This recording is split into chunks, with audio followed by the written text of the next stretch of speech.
Shalom and welcome to Temple Truth. My name is Joseph Ezek, and I've been teaching through a series on the book of Ezekiel, actually specifically Ezekiel in his vision regarding a temple found in Ezekiel chapters 40 through 48. And today we're going to break off a piece of that, dealing with a river that is explained as coming out of a temple that he sees, and demystify some of what has become mystical. But before we get into exactly what that is, the question would be, well, why is this text important? And so there are really two interpretations of this passage. One is to take a mystical, metaphoric, spiritual, symbolic view of Ezekiel's temple and to understand it that it pointed to Christ and his church and the message of the gospel going forth. And so the characteristics that are found described in this temple allude to or imply that it is really Christ who established this temple, and it's not speaking of a physical building, but rather something spiritual. And so that is usually equated to what we find in more spiritualized terms in the New Testament. The second view is a literal view, so it understands that the size and shape and the practices that are going on, the animal sacrifices that are taking place within it, the priests and their lineage, all of this amounts to a very literal exacting of the text. And so because there are certain portions of the text that have been interpreted as not yet happening, it must be therefore in the future. And so Ezekiel 47, this river that is, as we'll explain here, comes out of the temple that is being viewed in chapters 40 through 48. It is said to, first of all, miraculously multiply. So it starts as this trickle and it grows into this great river. And then it travels from the temple in Jerusalem all the way from Jerusalem to the Dead Sea, uphill at certain points in that riverbed, and it turns the Dead Sea, which is the saltiest body of water, into fresh water. And so this is what many believe this passage in Ezekiel to be saying, and we'll talk about that a little bit more. But just to understand these two views, the first view is that it is spiritualized and fulfilled in Christ and his church, and we're living in that metaphoric future view today. And the second one is that it is a temple that has never been built, and so we're awaiting a future building of this temple. The problem with this, and the reason for much controversy, is that the New Testament, specifically the book of Hebrews, talks about how animal sacrifices have come to an end, yet Ezekiel's temple speaks very plainly of all different kinds of animal sacrifices that are being offered in this temple. So if it's in the future, then the book of Hebrews would be stating some things that either were in error or Ezekiel is in error, or maybe we just need to reinterpret what is being said. But whatever the case is, it's understood as something as destined for the future.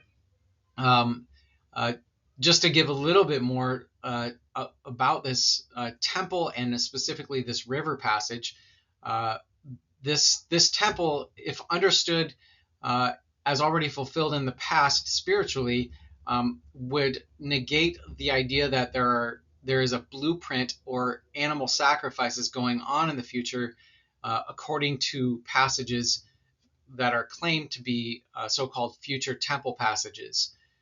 And so we see, for example, passages like Isaiah chapter 2, which is the same as Micah chapter 4.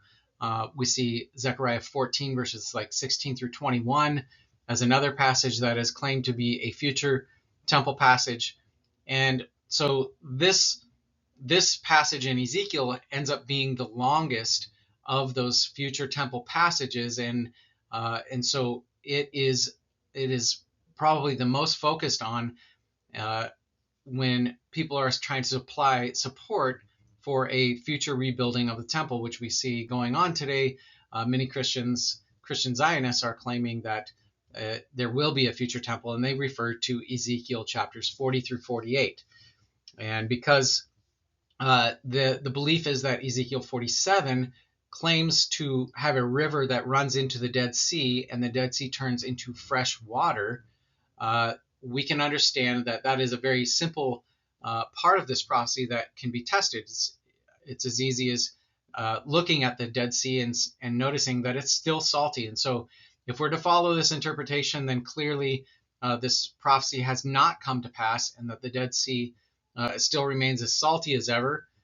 And so along with that river and that part of the prophecy, the rest of the prophecy regarding this temple that's explained in chapters 40 through 48 of Ezekiel also have not come true.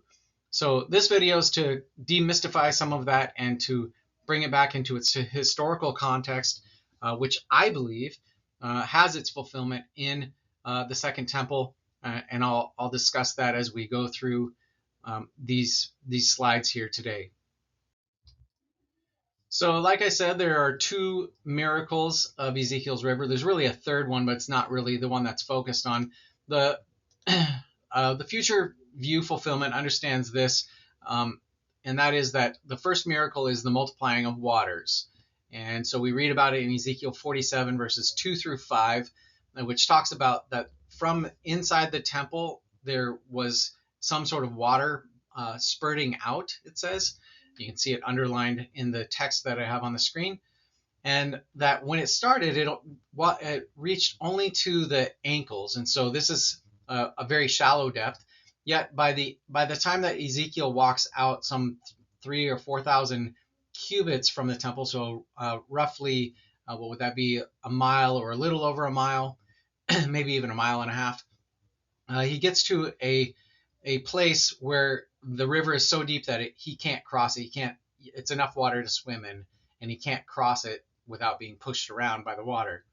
So this is one of the miracles. The second miracle that is understood is that the waters from the temple pour into the Dead Sea and make this most salty body of water into fresh water. And so we read this in Ezekiel 47:8, and I'm reading from the New Living Translation because it gives the best thrust of the interpretation of the text, not the text itself, but of the interpretation that most follow. And it says this, it says, "Then he said to me, this river flows east through the desert into the valley of the Dead Sea. The waters of this stream will make the salty waters of the Dead Sea fresh and pure." So these are the two miracles. And like I said, there's technically a third miracle, which is that these waters flowing out of the temple all the way to the Dead Sea will have to go uphill at certain points in time. So you'd have a reverse waterfall. And so these are just some brief things to consider as we're understanding what the future view holds. The reason why I'm touching on the future view is because it is taking a literal rendering of the text. And so we'll talk about this literal rendering. I believe that we should be following a literal rendering, and that this temple of Ezekiel is a concrete building. It's not something that was meant to be spiritualized. I believe that dismisses the audience who originally heard it, and they would not have understood it in metaphoric or spiritual terms, especially when there are both spiritual and physical terms used within the course of Ezekiel's temple. And in Ezekiel 47 or 43:11, excuse me, it specifically calls the design of the temple a stone design. So it can't be mistaken that this is a physical building. So this is where we're at here with this. And these are the two miracles that are seen in this river. Again, the multiplying of rivers from a shallow, tiny amount of water to this raging river.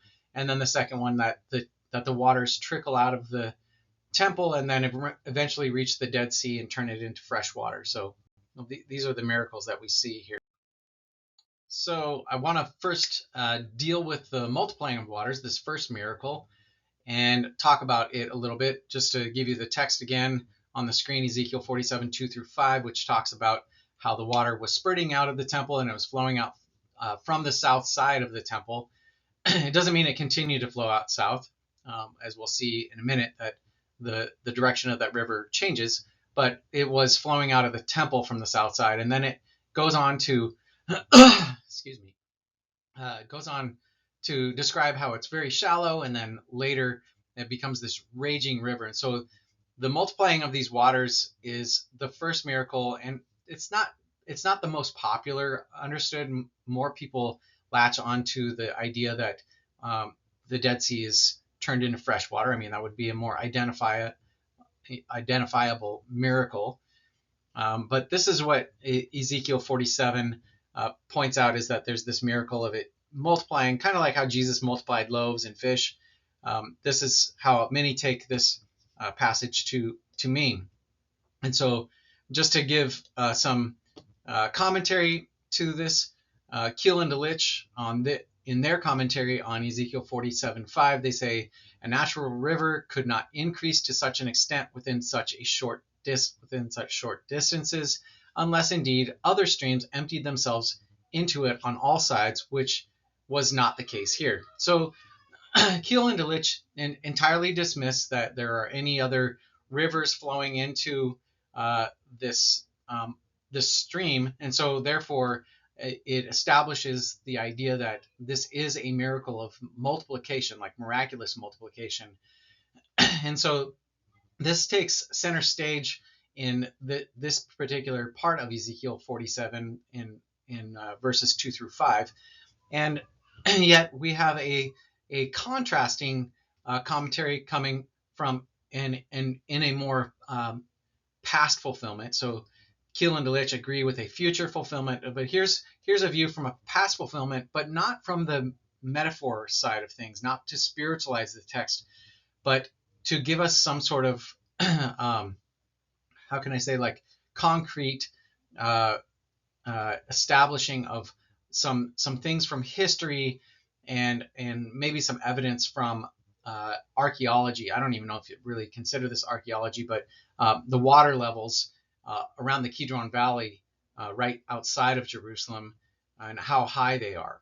And so those high water marks did mark out that at some point in the past the water was very deep, and as we survey the land, or if we were to survey the land of Israel, specifically around Jerusalem where the temple was, we would begin to notice that there was high water marks in lots of those dried up riverbeds. And just because they're dried up doesn't mean that they never flowed with abundant waters. And we'll see how this is how Thomas Cook describes it in his commentary. He says, there is much water conveyed in pipes to the temple for washing the place and the sacrifices and the priests, as Aristius affirms, whose book must have been written while the second temple stood, and Lightfoot from the rabbis.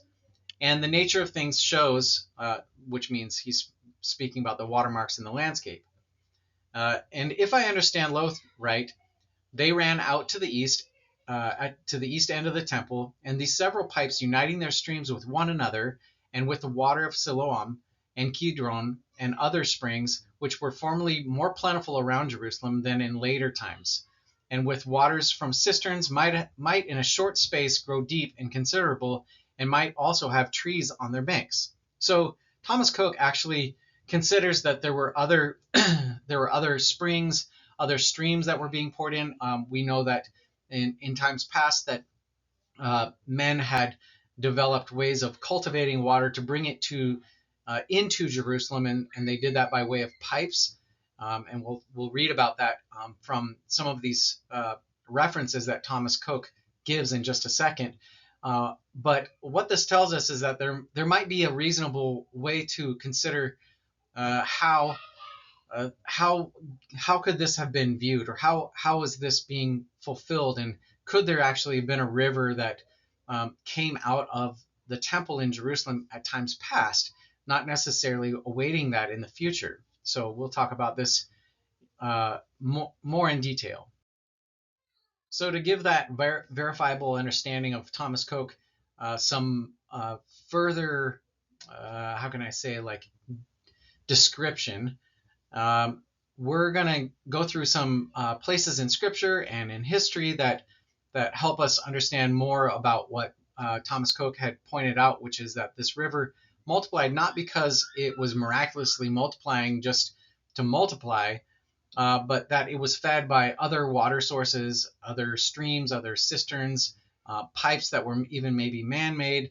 And so this is, I'm going to go through a few passages here just quickly, and for probably a few slides here, just to give it a more full picture. So in Psalm 87:7, we read, "All my springs are in you." So here, springs are plural, and it's speaking about Jerusalem in the context. And so there are multiple springs in Jerusalem. So we would be mistaken if we thought that there was just one river with just coming from one spring that could have theoretically fueled this river. Number two, coming from Tractate Nedarim in the Talmud, Babylonian Talmud, it says, said Samuel, a river increases in volume from the springs, plural, in its bed. So again, he sees that it's a very normal thing for rivers to increase in volume when there are other springs underneath it. So it's possible that these springs were springing up and feeding and fueling this river. So just to discuss this and give it some more credence, speaking about Thomas Coke's comment, this next comment is one that he referenced, and it comes from the letter of Aristeas, which was written somewhere between the 3rd century, late 3rd century BC, and early 2nd century BC. So while the Second Temple was still standing, like he said. And he says, the letter of Aristeas says, the temple looks toward the east, and its back is turned westwards. The whole floor is paved with stones and sloped down to the appropriate places, so as to admit of its being flushed with water to wash away the blood from the sacrifices, for many thousands of beasts are offered on the feast days. The water supply is inexhaustible. It's pretty interesting, I think. It says it's an abundant natural spring that bubbles up within the temple area. There are, moreover, wonderful underground reservoirs passing description at a distance, as they pointed out to me. So this is being pointed out to the king at the time. And so it's being pointed out that there are these huge reservoirs that are passing description. So they're like huge, huge. And it says they were of 5 furlongs, that's 3,300 feet. So still within the distance that Ezekiel's vision was to be understood, of him walking out from the temple some 4,000 cubits, which is roughly 6,000 feet. And it says that they were 5 furlongs all around the site of the temple, each with innumerable pipes, so that the various channels converge. So they're all coming together. So this is a historical reference speaking about these rivers coming together as one and having an abundant amount of water. It goes on, it says, it was explained too how all these cisterns had their bases and sides overlaid with lead, and over them is laid a great mass of plaster, so that everything is made secure, and how there are numerous outlets at the base of the altar. So right at the base of the altar, there's these outlets, which are invisible to all except the actual ministrants. So the priests were the only ones that could actually see this. Obviously, they were the only ones that could approach the altar. It goes on, it says, so that all the vast accumulation of sacrificial blood is swept away in the twinkling of an eye.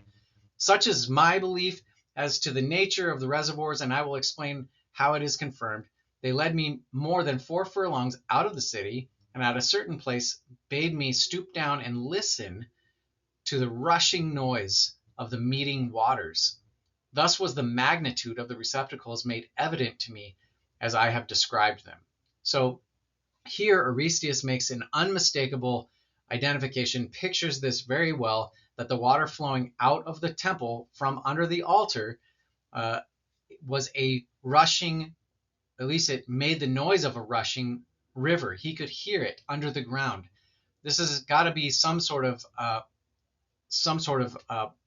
amount of water that definitely could have been something that people could swim in. And so we'll talk about a few more of these passages in the next slide here. So continuing this verifiable understanding, and I call it verifiable understanding because we're verifying from history, and not just one historical perspective or just one loose comment, but from a number of historical backings, and particularly I'm taking the stance with Thomas Koch that he has a considerable argument, especially when we consider some of these historical quotations. But here's the next one.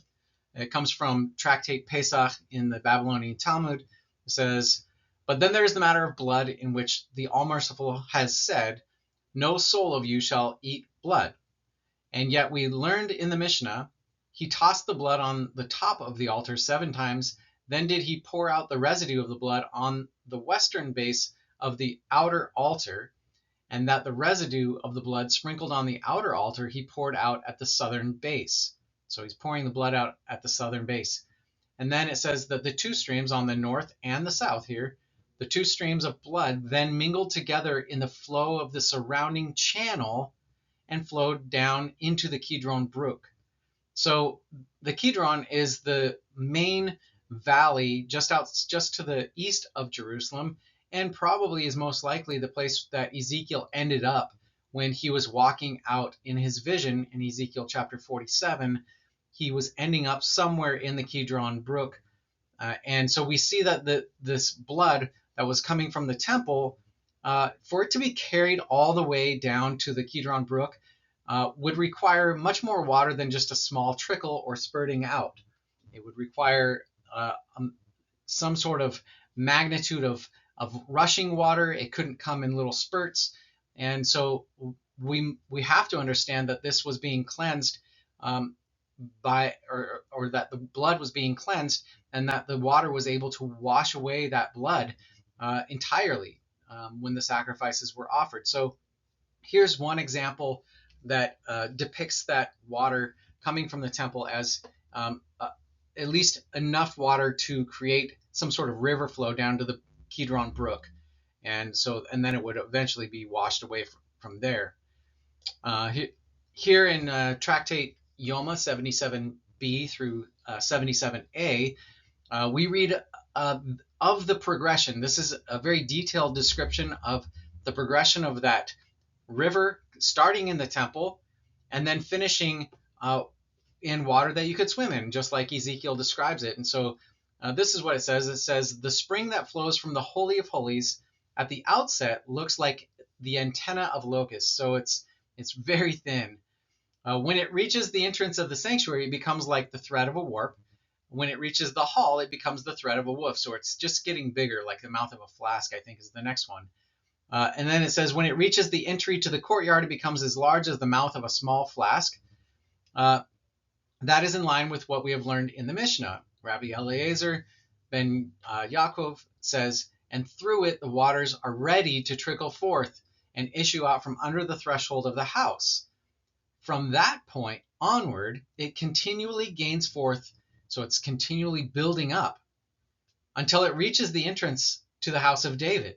When it reaches the entrance to the house of David, it turns into a swiftly running brook, so that the male zobs and female zobs, that is those with impure flows of bodily fluid, so it could be bleeding or menstruation, anything like that.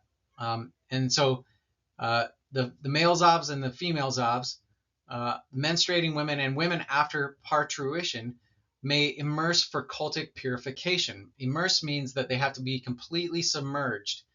And in line with the verse, it says, "On that day there shall be a fountain open for the house of David and the inhabitants of Jerusalem, to cleanse them from sin and uncleanness."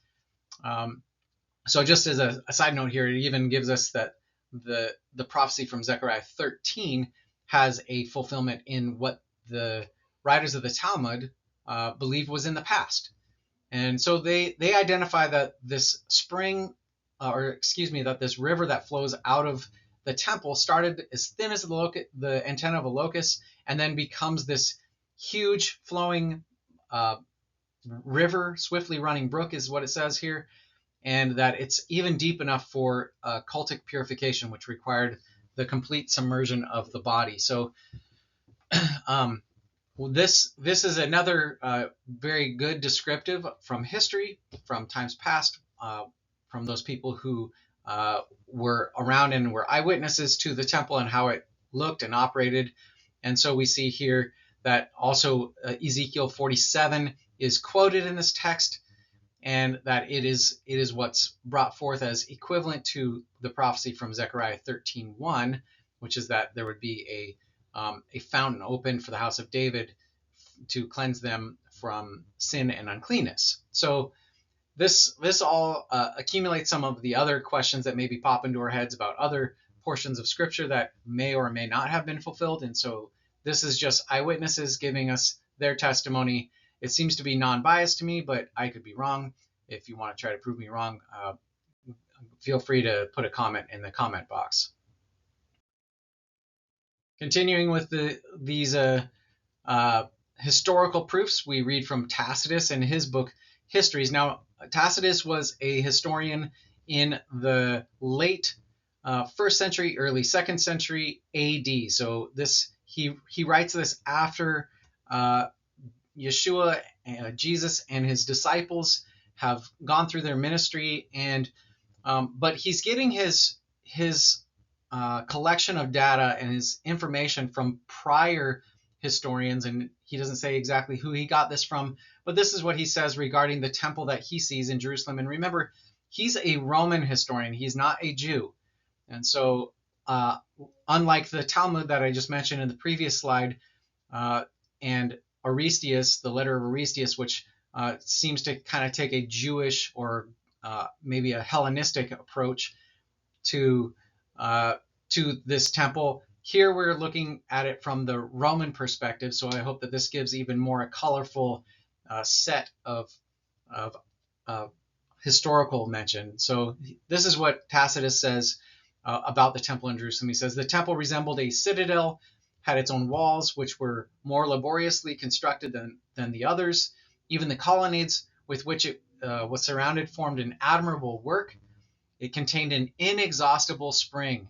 There were subterranean excavations in the hill and tanks and cisterns for holding rainwater. And so here we see that spring coming from within the temple was an inexhaustible spring, and that there were other also surrounding excavations in the hill and tanks, so water tanks that were holding rainwater. And this is actually a part of Jerusalem's karst siphon water system. So during temperature changes, the ground would create pressure and push the water up through springs in the mountain, on the side of the mountain in Jerusalem, the holy hill.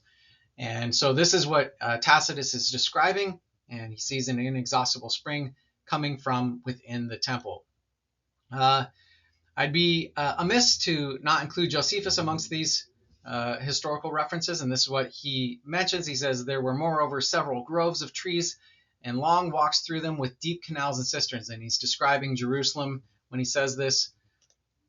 He also says there was a fountain reaching to Siloam by way of the valley called Cheesemongers, produced a huge supply of water. So again, water was abundant in Jerusalem, in and around Jerusalem. And so we can see this is evident from Josephus's comments, and we'll talk about a little bit more what he sees when the Romans come and actually attack the Jews.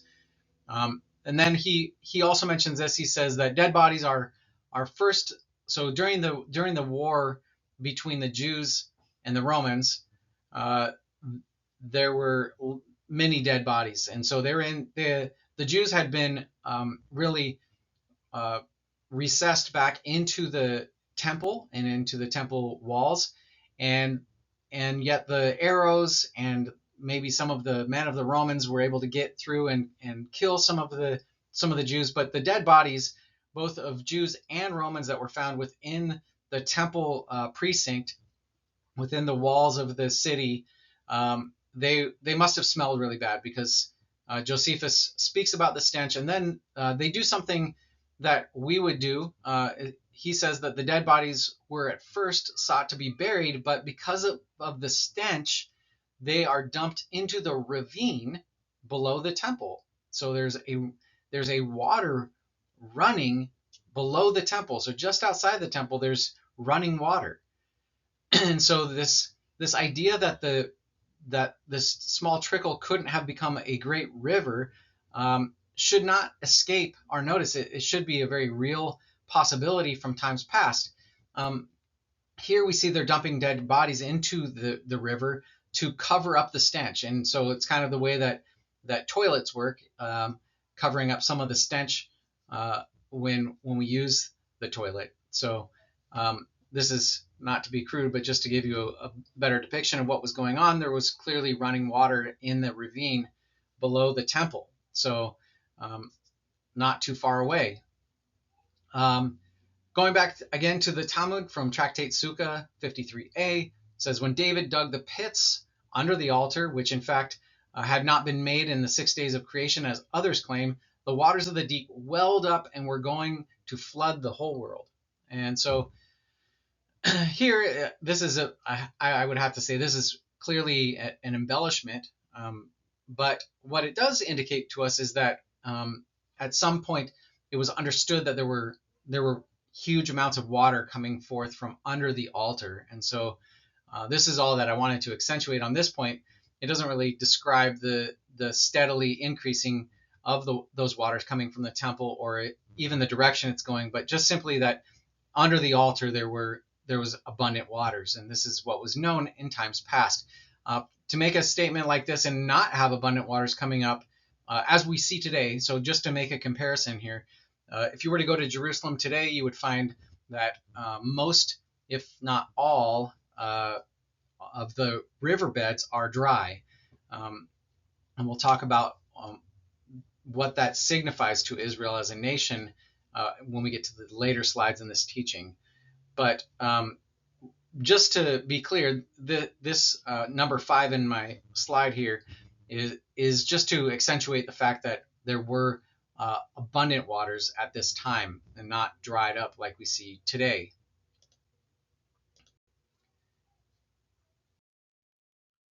So entering back into the scene is Josephus. Josephus was a military commander, and he was in one of his battles was taken captive, and instead of being put to death, he was told that he was going to record the destruction of his own people. And so we read here, not only does he see that there's this great quantity of water in the midst of the war between the Jews and the Romans, but also that this acted as a sign and something that should have been recognized by the Jews. And so this is what he records. He says, as for Titus, those springs that were formerly almost dried up when they were under your power, that is, under the power of the Jews, since he, that is Titus, is come, those springs run more plentifully than they did before. Accordingly, you know that Siloam, which is inside the city, as well as the other springs that were outside the city, did so far fail that the water was sold by distinct measures. This is an important thing. When drought came to Jerusalem, it was to act as a sign according to Leviticus 26 and Deuteronomy chapter 14. Maybe it is 11. That when the rainy seasons, I should say, were dried up, that this acted as a sign that they were under the curse. So here, Josephus is describing that up until this point when Titus had come, they had been selling water by distinct measures. He goes on, he says this. He says, whereas they now have such a great quantity of water, here in bold, underlined, they have such a great quantity of water for your enemies, as is sufficient not only for drink both for themselves and their cattle, but for watering their gardens also. So this is strange.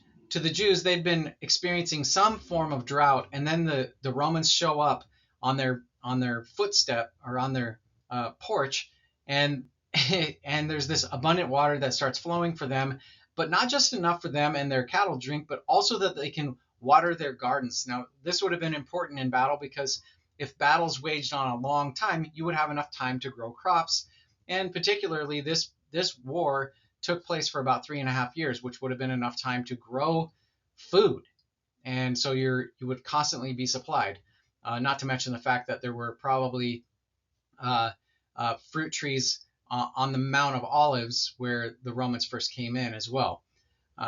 He goes on to say, though, this is where it becomes kind of interesting, is where Josephus says, the same wonderful sign you had also experienced of formerly when the forementioned king of Babylon made war against us. That's talking about when Nebuchadnezzar destroyed the temple the first time in the year 586 BC.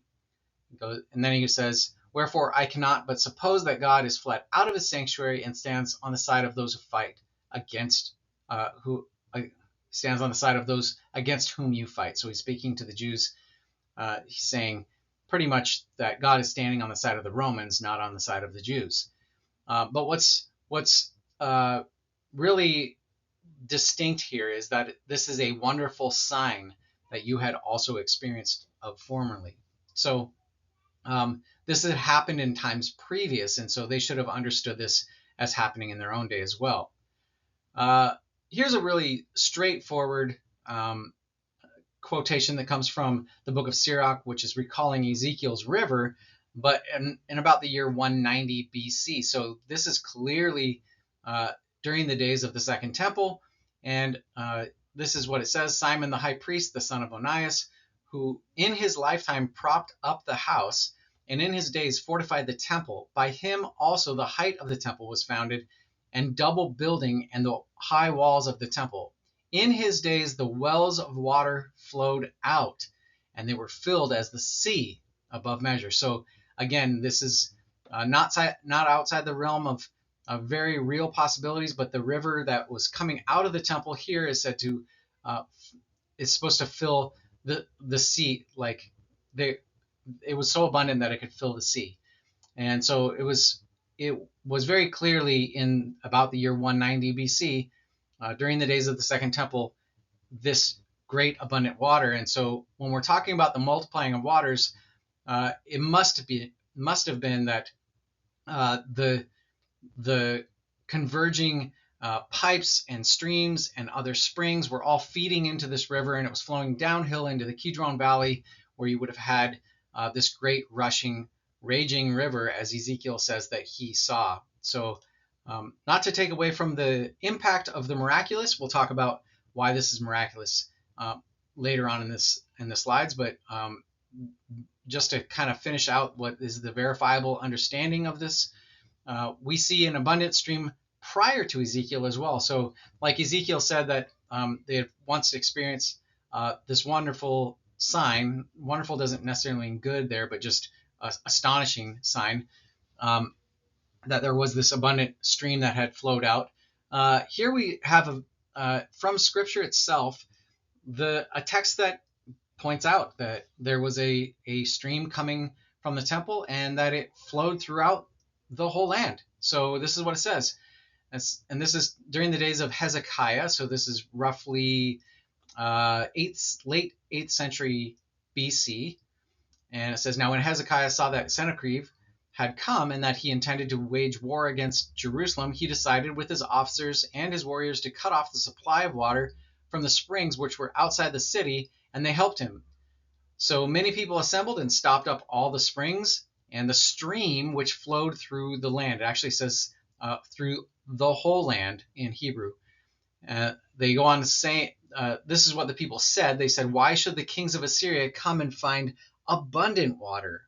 So what they didn't want is they didn't want the king of Assyria to show up and find that this was a very wealthy, well-nurtured city. They wanted to show that they were poor and impoverished, and that the land was desolate, that it was not worthy of being taken by the Assyrian army. And so they try to stop up all the springs, and this is what they do.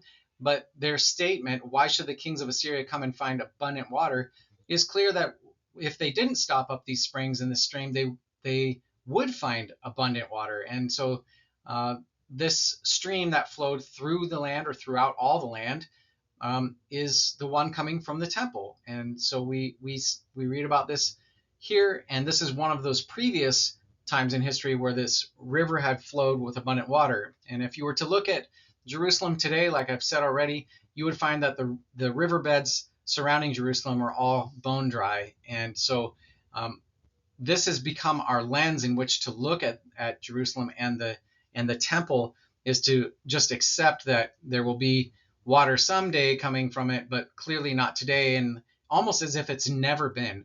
Yet when we go back and look at history and scripture itself, we find examples where this river was a raging river, where the Kidron Valley most probably was the riverbed, or maybe one of the other surrounding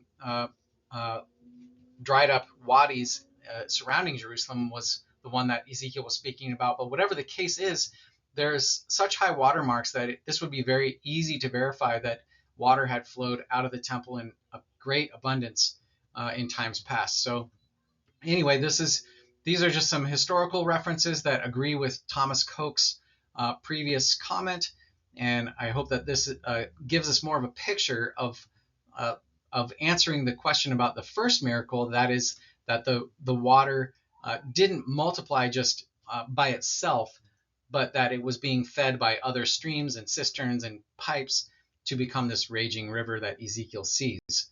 And this is what Ezekiel is seeing in his vision.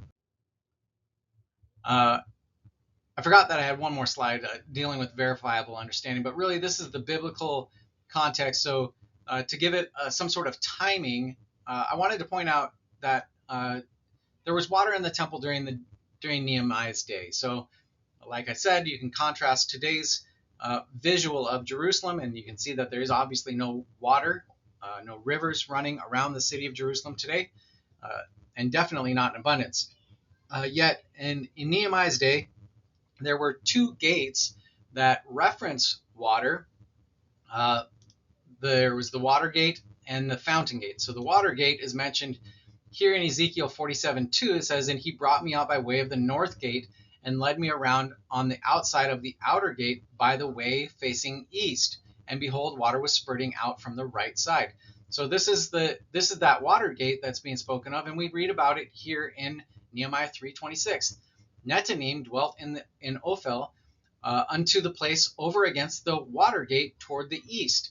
Now, if there's no water coming out of this gate, then why would it be called the water gate? Is it just to make it seem symbolic, or are they awaiting something? It's possible.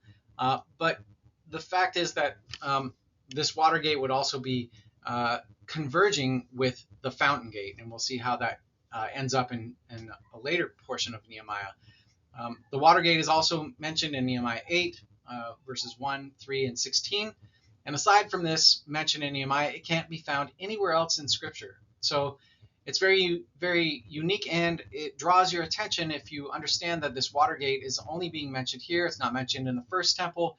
It's only mentioned in the second temple. And so this water gate becomes curious as to why it would get its name. There were other gates like the dung gate, where you would, of course, remove waste. It was almost like the septic system gate. And so this is the water gate, and so it seems to have to do with water. The next one is the fountain gate, and we read about that in Nehemiah 2:14. It says, "Then I passed on to the fountain gate and the king's pool." What's particular about this is that it's being said that it not only is a gate named after something that has to do with water, but also that it fills up a pool, and that this is the name of the pool, the king's pool. We see also that the fountain gate is used to fill up other pools as well. It says, "Shalom, the son of Kol Hoseh, the official of the district of Mitzpah, repaired the fountain gate. He built it and made a roof for it and installed its doors with its bolts and its bars and the wall of the pool of Shelah at the king's garden." So this is possibly the king's pool as well. And then it says that opposite the tomb, it was opposite the tombs of David as far as the artificial pool. So there's a couple pools that are being filled up on the mountain that Jerusalem sits, and this is very clear that these gates, the fountain and the water gate, are implying that there were waters going on at the time of the Second Temple. And also the names of these gates are unique to this particular point in history, namely the Second Temple. Finally, we see these two gates, the fountain gate and the water gate, converging. It says, at the fountain gate, they went directly up the steps of the city of David by the stairway of the wall above the house of David to the water gate on the east. So this is the water gate that is mentioned in Ezekiel 47, coming out by the way of the east, and it apparently leads down to the fountain gate. So a fountain gate would indicate that there's a fountain a little ways down, and that this water was being was trickling out of the temple and then being fed even more so by a fountain or something like a fountain. Otherwise, why would you call the gate the fountain gate? And so this is just giving us some other things to think about. I don't hang my hat on this slide particularly because I don't know exactly what they were looking at, and we know that those gates, the water gate and the fountain gate, are something outside of our grasp today. But this nonetheless kind of gives us an understanding that there were pools, fountains, and water everywhere in Jerusalem at the time of the Second Temple. And so this should give us some like implications of the fact that rushing water was probably flowing from the temple. And I hope that these slides have elaborated enough for this. So now that I've covered the first of the two miracles, demonstrating from numerous historical and biblical accounts that there was a abundant river that flowed out of the temple, and that it became so abundant based on the fact that it had been fed by other springs, other cisterns, pipes, even man-made pipes that kind of fed it as it went outward and downward. But we turn our attention now really to deal with the text of Ezekiel 47, and specifically the second miracle that's mentioned is that the Dead Sea becomes fresh water. So the view is that this river, this raging river, would come and it would flow all the way from Jerusalem, from the temple in Jerusalem, all the way to the Dead Sea, and then turn the Dead Sea into fresh water. We get this from Ezekiel 47:8. It says, "Then he said to me, the river flows east through the desert into the valley of the Dead Sea.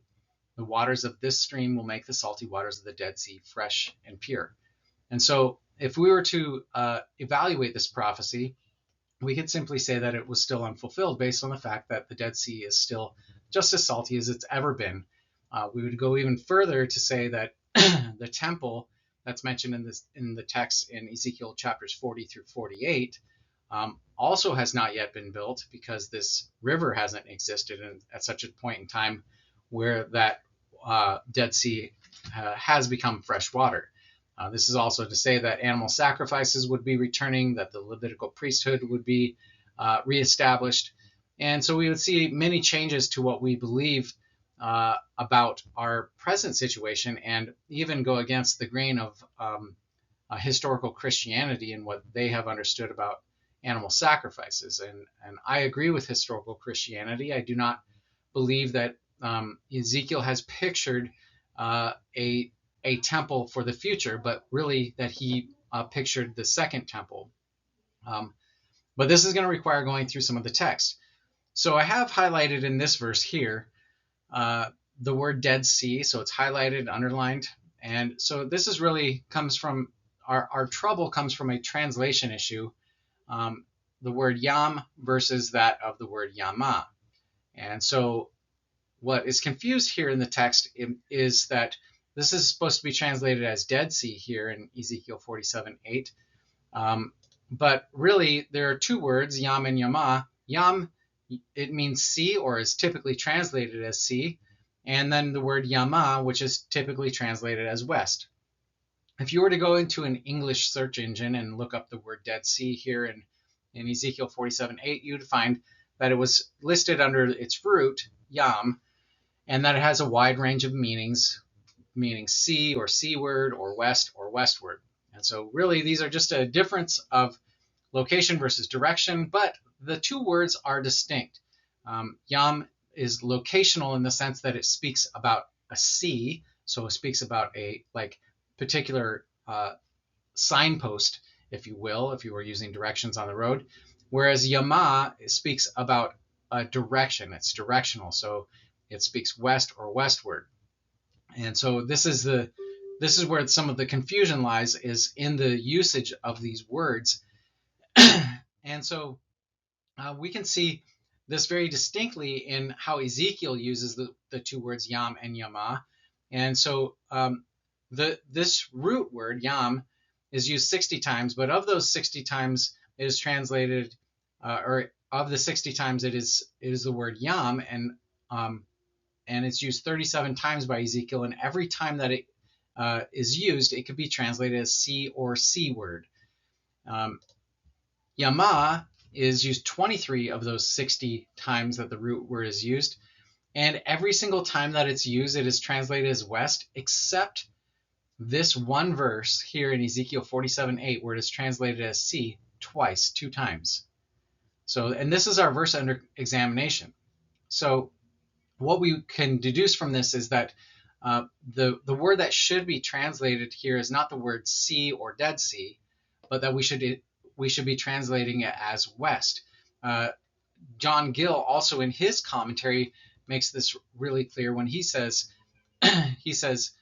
Yama may be rendered and go toward the west.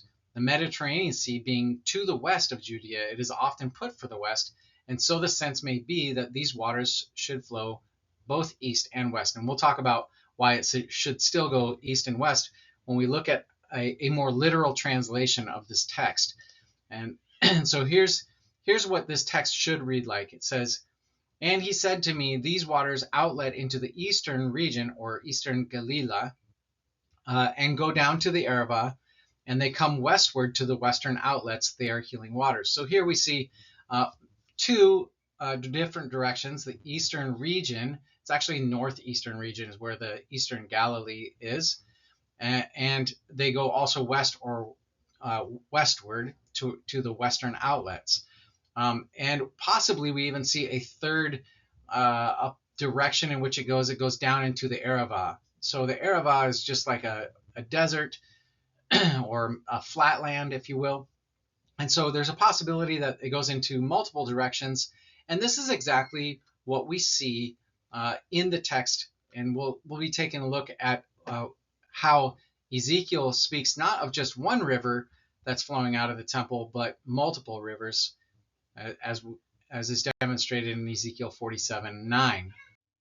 So like I said, there's more than just one river, and we find that in Ezekiel 47 verse 9, which gives us a clue. And in fact, it tells us this. It says, "And it will come about that every living creature which swarms in every place where the rivers, plural, go, will live."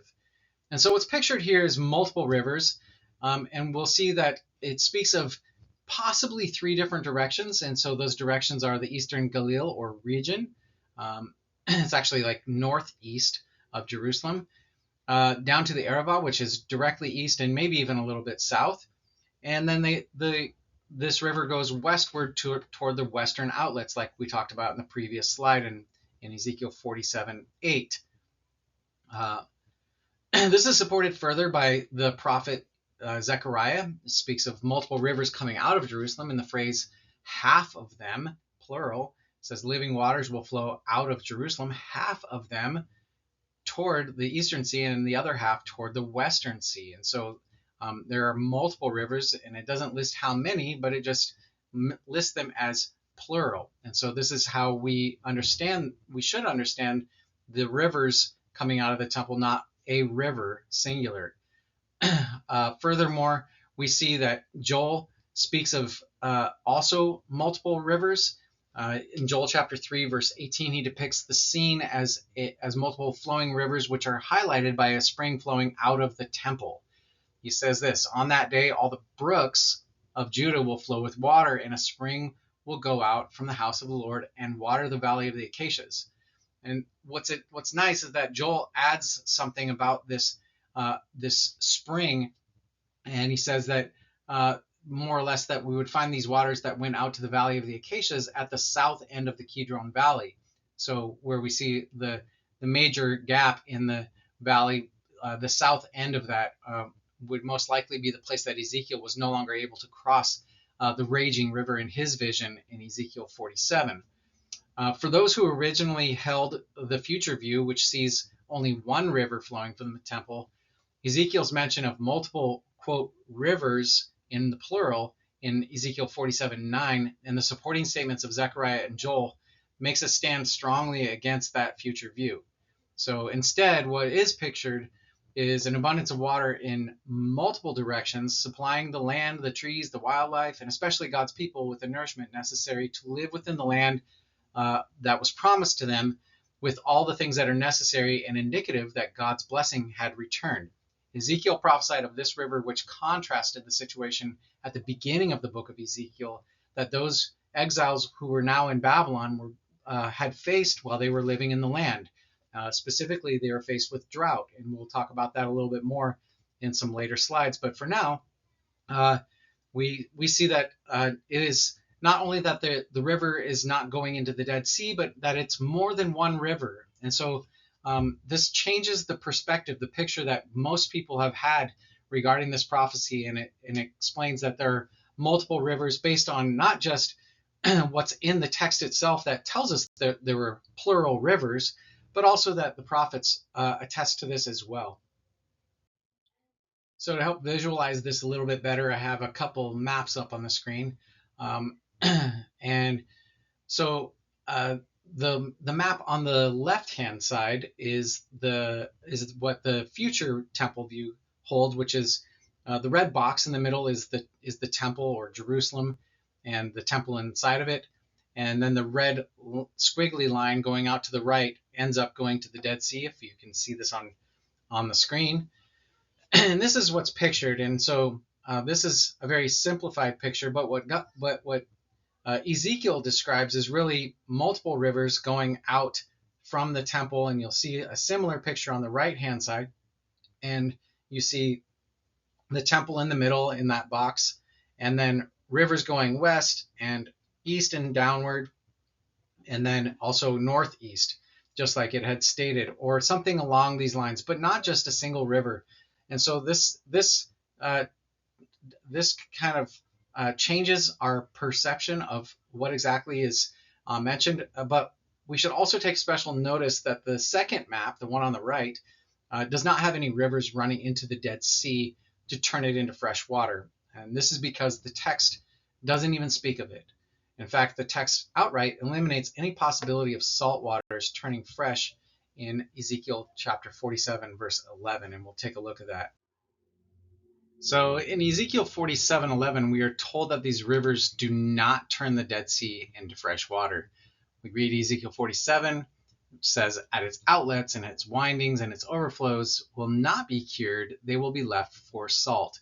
So even if the Dead Sea was the end destination of these rivers, one of these rivers, even though it's never mentioned in the text, it would be considered one of the outlets mentioned here in verse 11, which are specifically said not to be healed or turned into fresh water, if you want to say it that way, but that they would be left for salt. Therefore, we cannot assert that the river from the temple ever reached the Dead Sea because the word sea is not used, nor that the mention of healing meant its healing meant that it would become fresh water. We can only understand that these waters were restorative to the land and environs that surrounded Jerusalem. It should be noted that the salt from the Dead Sea was the primary source of salt that was used for the sacrifices. In light of that fact, future temple advocates, those people who believe that this is still in the future, they also perceive that there will be a time where the entire globe will come and offer sacrifices, and we would need tens of thousands of times more salt for sacrifices than ever before.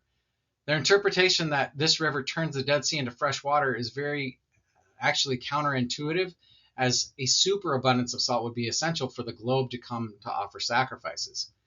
Also, when one considers that the Dead Sea is not just naturally salty, but salty due to the ground below it, made salty when God vanquished Sodom and Gomorrah, we would need more than fresh water to pass over this salty land. We would need the land itself to become saltless. Obviously, Ezekiel 47:11 is not indicating such a scenario. Also, James 3:12 agrees with this. It says, can a fig tree, my brothers and sisters, bear olives, or a vine bear figs? Nor can salt water produce fresh. If James had interpreted Ezekiel's passage regarding a river flowing into the Dead Sea, he could not make such a claim. Otherwise, we should also understand his words that a fig tree can bear olives, and even worse, that a believer is allowed to spout out both blessings and curses upon his brother. His message would lose its direction. Instead, James 3:12 stands as a testimony against the notion that the Dead Sea could become fresh water, since James seems entirely ignorant of such an idea. Still, some would argue that my quote up above, when I quote Ezekiel 47:11 from the Greek version of the Old Testament, does not match what most English versions have. And this is true. Most English versions don't translate the Hebrew word betziativ as outlets, and that's our word for at its outlets in Hebrew. But they rather translate it as an ambiguous swamps or marshes or miry places.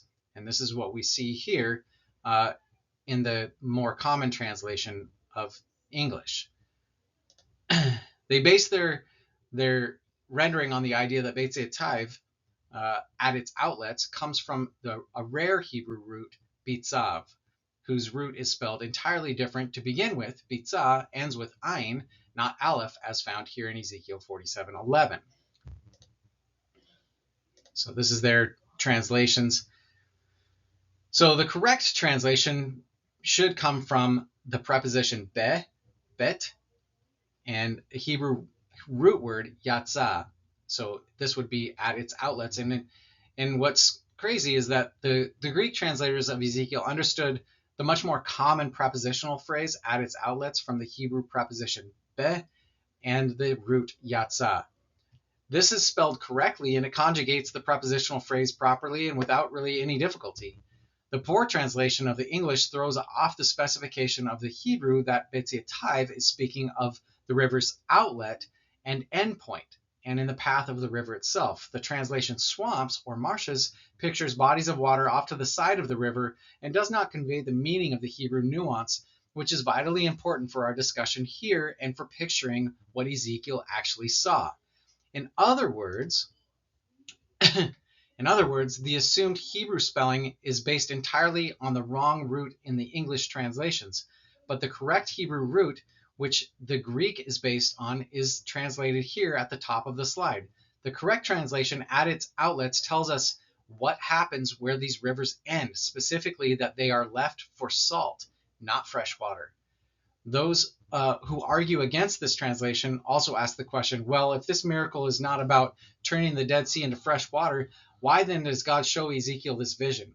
And the answer is quite simple if one understands the circumstances of Ezekiel's own day, as I've already briefly touched on. And we'll talk about the blessing and the curse, the drought versus the return of rainwaters in the upcoming slides.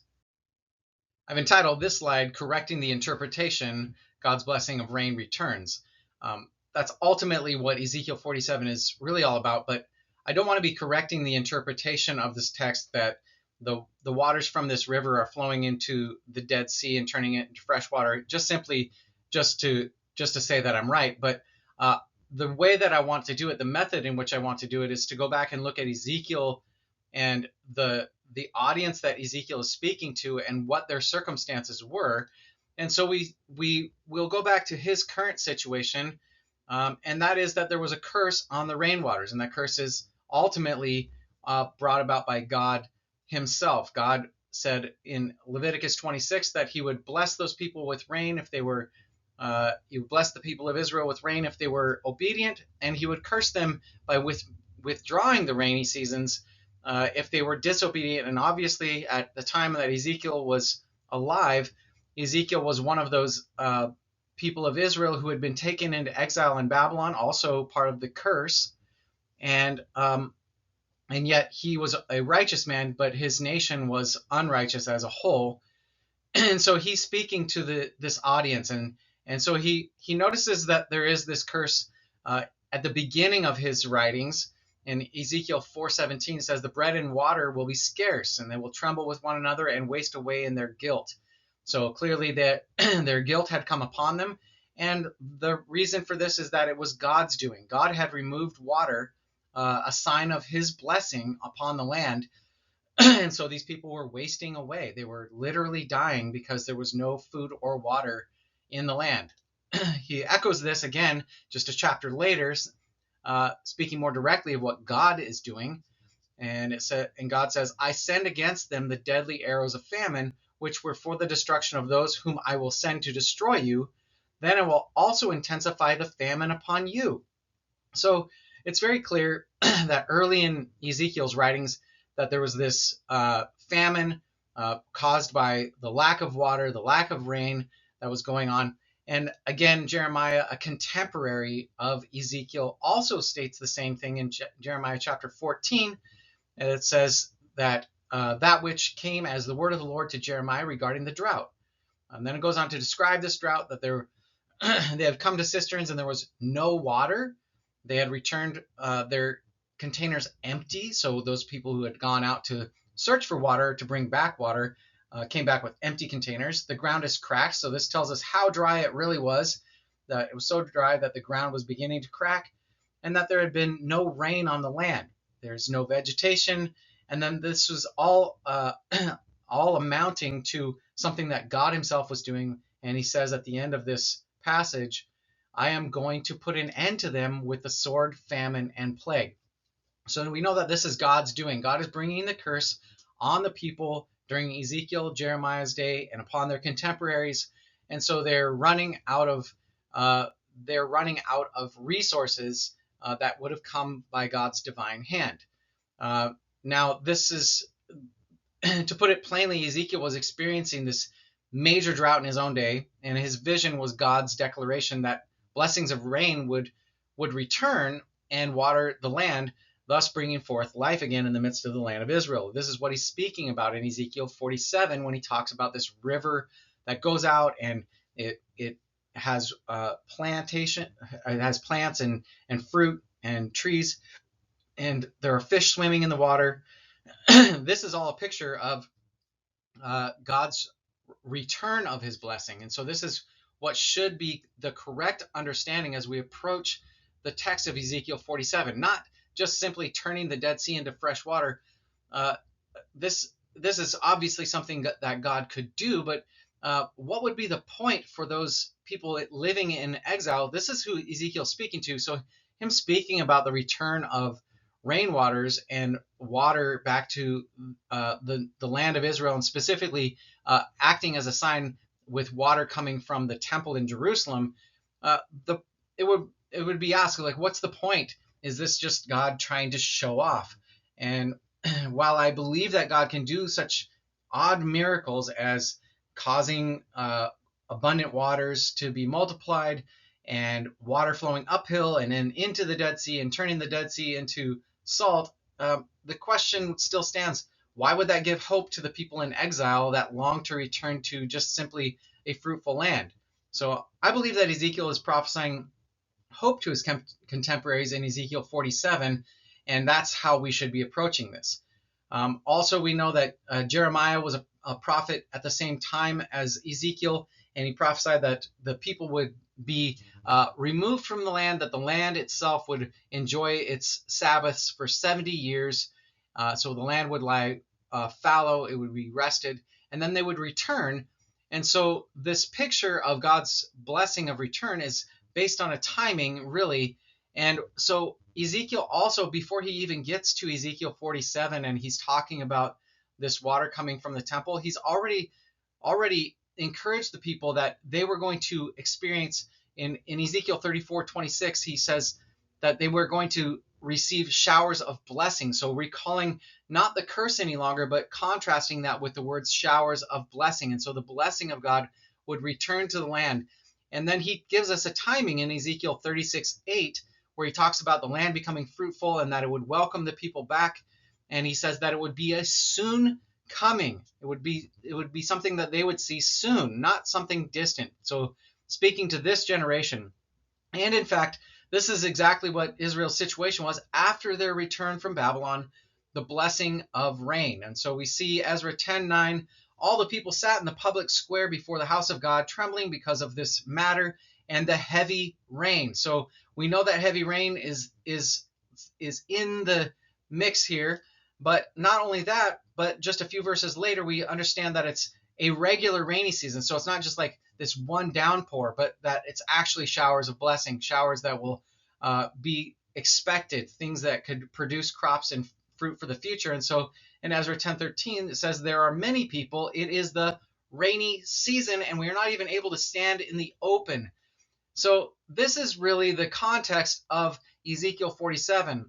So Ezekiel 47 has in view more the removal of God's curse upon the rain, and rather a soon returning blessing of rain, which would produce rivers of water throughout the land of Israel in numerous directions, just like we've already talked about.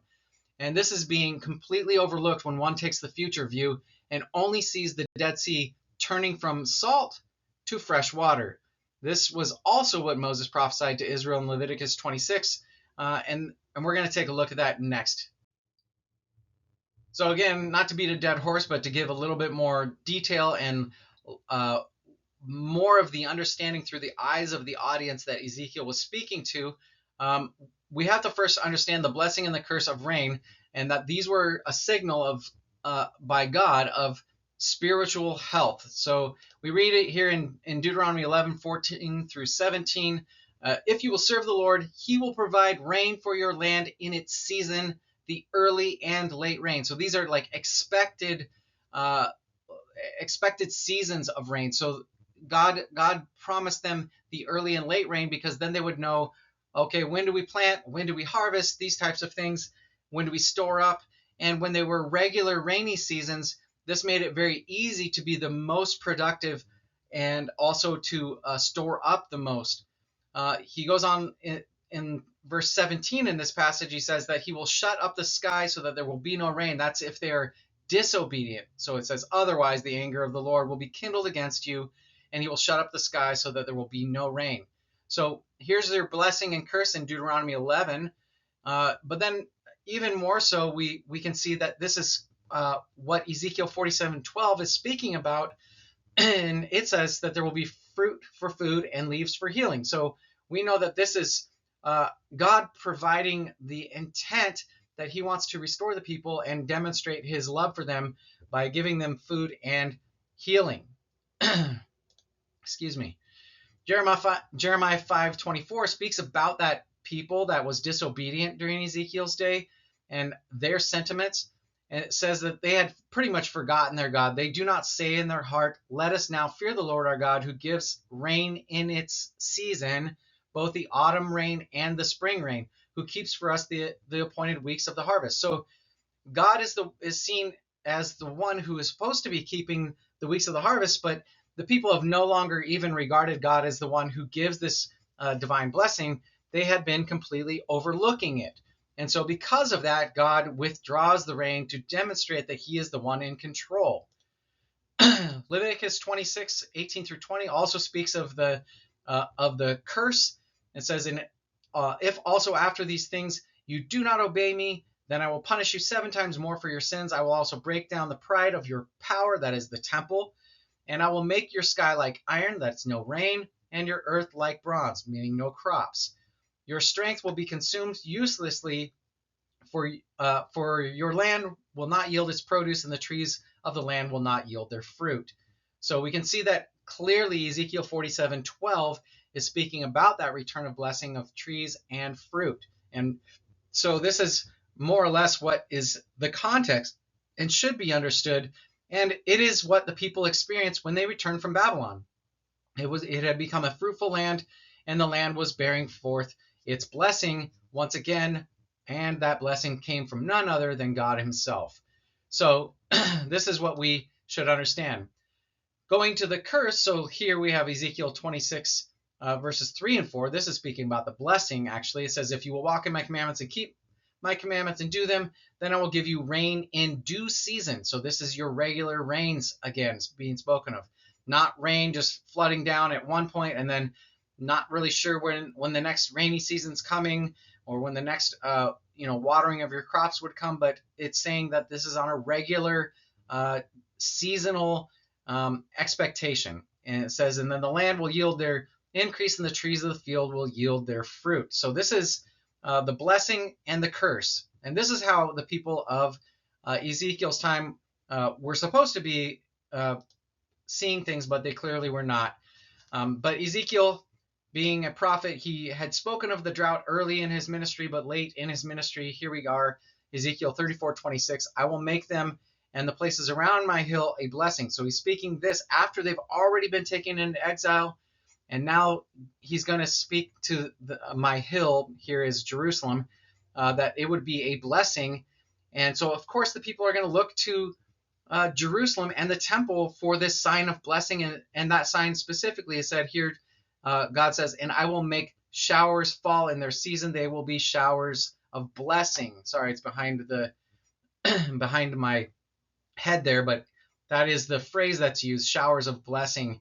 And so then Zechariah, a prophet who comes after they had returned from Babylon, also he tells the people as they're embarking on entering into the land, ask for rain from the Lord at the time of the spring rain. This is to recall how they had, unlike in Jeremiah 5:24 there on the screen, where they had forgotten their God, that he was the one who gave them rain in its season. Now Zechariah is saying, ask rain from the Lord at the time of the spring rain, the Lord who makes the storm winds, and he will give them showers of rain, vegetation in the field to each person. So this is again a prophet who's speaking directly to the people who had returned from Babylon, and they are to expect this return of rain.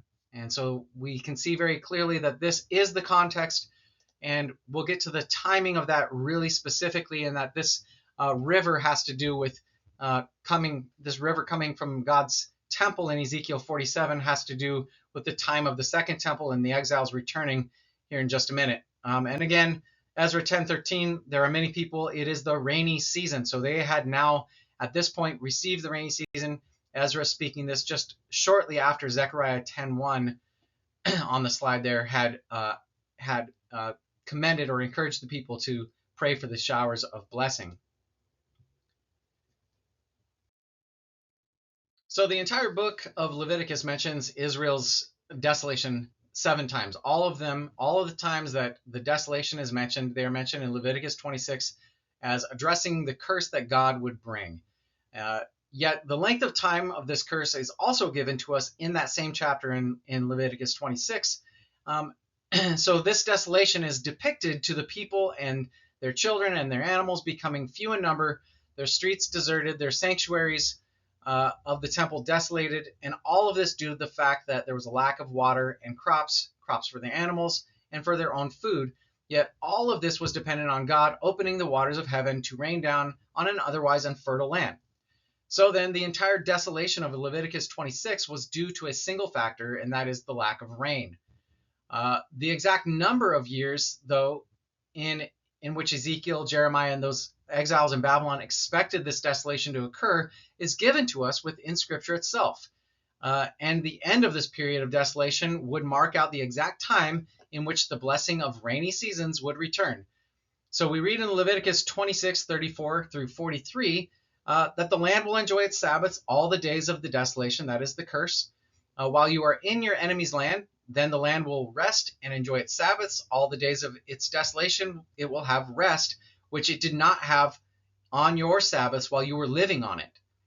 So this is obviously God rebuking the people for being disobedient. And then it goes on, it says, for the land will be abandoned by them, by the people. They went into exile in Babylon, and will restore its Sabbaths while it is made desolate without them. They, meanwhile, will be making amends for their wrongdoing because they rejected my ordinances and their soul loathed my statutes. So clearly, it's this period of time that is called the land Sabbaths, and that the land would restore its Sabbaths, meaning that it would take up all the years that the people were not supposed to be tilling the ground, weren't not supposed to be working it, and that it would lie fallow because they would be missing. Obviously, it couldn't be worked if there was no people living on it. So this is what God promises them in Leviticus 26. But then we go a bit further, and we see the exact duration of this here in 2 Chronicles 36:21. It plainly links the duration of that curse once again back to Leviticus 26. And then it says, until the land had enjoyed its Sabbaths, until 70 years were complete. This is the amount of time that both Ezekiel and the exiles expected this drought to occur, and that at the end of that 70-year period would be the return of God's blessing, as visualized in Ezekiel's predictions of flowing rivers that would then water the land. For the original audience, returning rainwaters with abundant rivers would have been much more of a blessing than a single river flowing into the Dead Sea, as the future view has it, and turning it into fresh water. In fact, it is for this reason that those exiles anticipated this 70-year period ending with such eagerness. The 70-year period of time was so anticipated by the exiles that Daniel, he mentions it. According to Jeremiah's prediction of 70 years, Daniel, in Daniel chapter 2, goes back and he recalls this. It says, I, Daniel, observed in the books the numbers of the years, which was revealed as the word of the Lord to Jeremiah the prophet for the completion of the desolations. This is our word from Leviticus 26 about the blessings and curses, and that those curses would last, those desolations would last for, namely, 70 years. So this is very clear. Daniel was reflecting on it. Zechariah, he also utilizes this 70-year time period as a timeline for the exiles in Zechariah 1:12 and in 7:5, not beginning with the reign of a king, but it was rather marked out from the previous destruction of their city and temple until it would be rebuilt again. So they clearly had this in mind, that their city would be rebuilt and that a blessing would return back to their city. So clearly the exiles had not lost sight of their hope in coming to this habitable homeland and a restoration of what prior prophets had given as hopes to rebuild the second temple. Still, this would require the return of regular rainy seasons, and God sent rain and made that desolate land flourish at their return, at the end of those 70 years. Thus, Ezekiel 47 is appropriately centered on this crucial element of water seen by Ezekiel as flowing through the land, and that as a sign would be viewed at the second temple, not at some future temple. So as we can see throughout this teaching, clearly there are some things that are misunderstood about the context, the picture that Ezekiel had in his mind, the purpose. And so if we're still waiting nearly 2,600 years for Ezekiel's temple vision to be fulfilled, then according to Deuteronomy 18:20 through 22, a prophet's words should come to pass in their own lifetime, unless they have already prophesied and been found true, by which they would be reliable to be trusted for much more distant future telling beyond their own lifetime. But due to the fact that Ezekiel speaks of his contemporary audience being the ones that would build this temple, we must conclude one of two possibilities. So either he was truthful and his prophecy of the river was already come to pass, or he was not truthful and we should remove his prophecy about this temple and its river from the scriptures. In either situation, the future view has zero foundation for which to rest its claims. So they aren't even following the mandate of how to test a prophet according to Deuteronomy 18. This is very problematic, but this all goes along with their bias that they're looking for a future temple to be rebuilt, and they are following this really based on modern Jewish teaching, which is not what ancient Jewish teaching supposes. If you've watched any of my other videos, I go back and quote many references in the Talmud to Ezekiel's temple, and how Ezekiel's temple is very clearly spoken of in the past tense, even by the time you get to the writing of the Talmud, which was somewhere between the 2nd and 6th century AD. But clearly it's not in the future. So we know that this would have been referring to the second temple, not to something in the future. So a second erroneous doctrine that needs to be corrected here is based on what I read here in Proverbs 13:12, which says, "Hope deferred makes the heart sick, but desire fulfilled is a tree of life." So Proverbs 13:12 points out that if God was to defer hope for the exiles, they would have become sick of heart and lack the faith, probably even to carry the truth of the God of Israel to future generations. One thing that's overlooked by many Christians is the fact that we depend on the faithfulness of those that went before us to receive the message of God's word as we have it today. Those exiles that returned were the faithful of Israel. For their hopes to be destroyed and not receive the blessing that God promised through Ezekiel would leave them faithless and lost.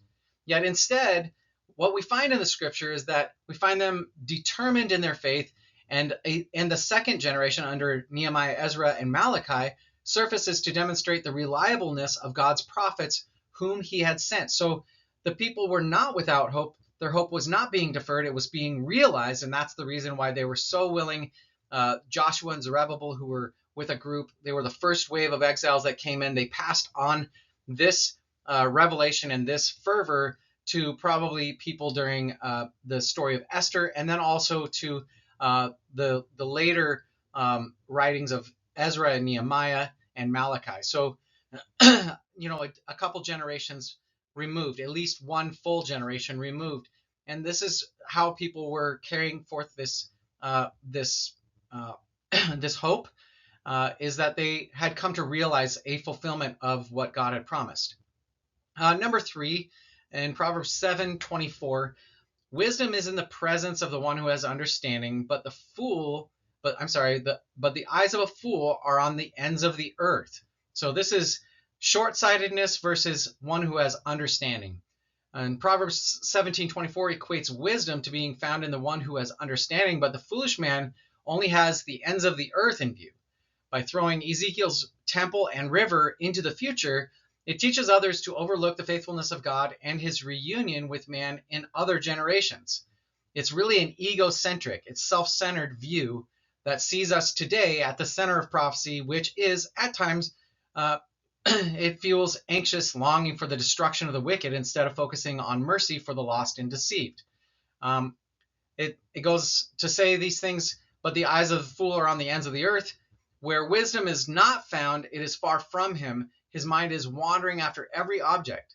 It's unsettled and unfixed on anything, and which may be discerned in his eyes, which are rolling about in their heads and turning first one way and then another, and which shows the levity and inconsistency of his mind. So in a generation that has so many supposed end-time events being claimed, how many of these events do we teach and follow before we are exhausted with their final outcomes that did not turn out the way that they were originally written in prophecies of Scripture? Will this falsification of God's faithfulness and misapplying of the context increase our faith, or will it decrease our faith? Will it increase our trust in our teachers? And the answer is probably not. It is destructive to the structure of our church's hierarchy and the faith to us as listeners. So this is very problematic. Proverbs 17:24, the eyes of a fool are on the ends of the earth. They're just looking way too far ahead. They're not viewing things within their context, within their application. They're not even looking for the principle for their own life. They just want to see events take place. And we know that good triumphs over evil, and this is very grim for those who are lost. And so people are almost excited to see their enemies just destroyed without having any mercy shown and without any of God's reconciling of people. And honestly, it leaves out giving God ultimately the most glory. Finally, number 4 here of the future views, erroneous doctrine, what it does to kind of erode prophecy as applicable to our lives. A future view of Ezekiel's temple and river indicates the return of animal sacrifices. This opposes the finished work of Christ's sacrifice on the cross. And although a number of attempts have been made to reconcile animal sacrifices in the future with their seeming end that the book of Hebrews places on those sacrifices. So just to give you an example, Hebrews 10:18 says, where there is forgiveness of these things, there is no longer an offering for sin. So if there's no longer an offering for sin, then we shouldn't expect to see sin offerings in the future. But that's exactly what we see here in Ezekiel 45:17.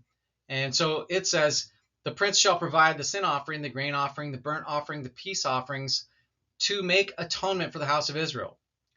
So this is one perspective, is that the animal sacrifices would just return, and yet it's contrasted by what is written in Hebrews. Still others completely overlook the repetition in the book of Hebrews as to the end of the Levitical sacrificial system, and they simply say, well, the scripture says so in the Old Testament, so it must be true.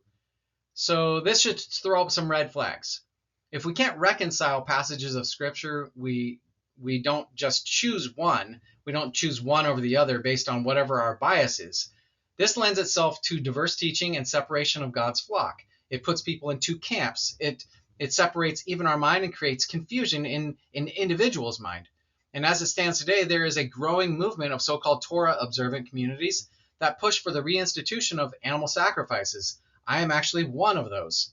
And it also goes on to try to support the rebuild of the temple simply to give them permission to enforce laws of clean foods, Sabbath observance, wearing of tassels, the festival observances, all of which are dependent on a full reinstatement of the laws of Moses in the future.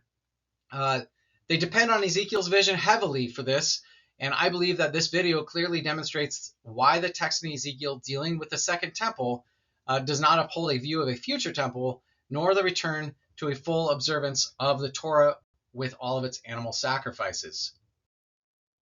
So to summarize and conclude, and then hopefully to get you to like and subscribe, my ultimate hope is not for you to like and subscribe to this video and to become one of my subscribers or followers, but that you would follow Christ.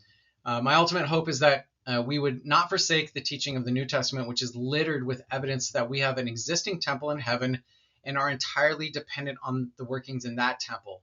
We have Jesus as our great high priest.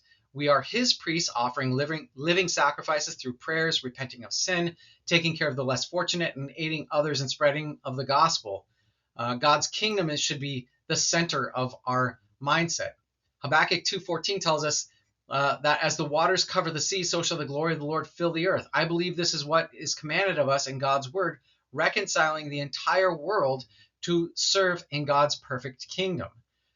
So to go back and conclude on what we've covered, though, the two supposed miracles of Ezekiel's river are a mistaking of the context. Number one is the multiplying of the river, which we see, and then number two is the Dead Sea becoming fresh water. I'm leaving out the traveling uphill because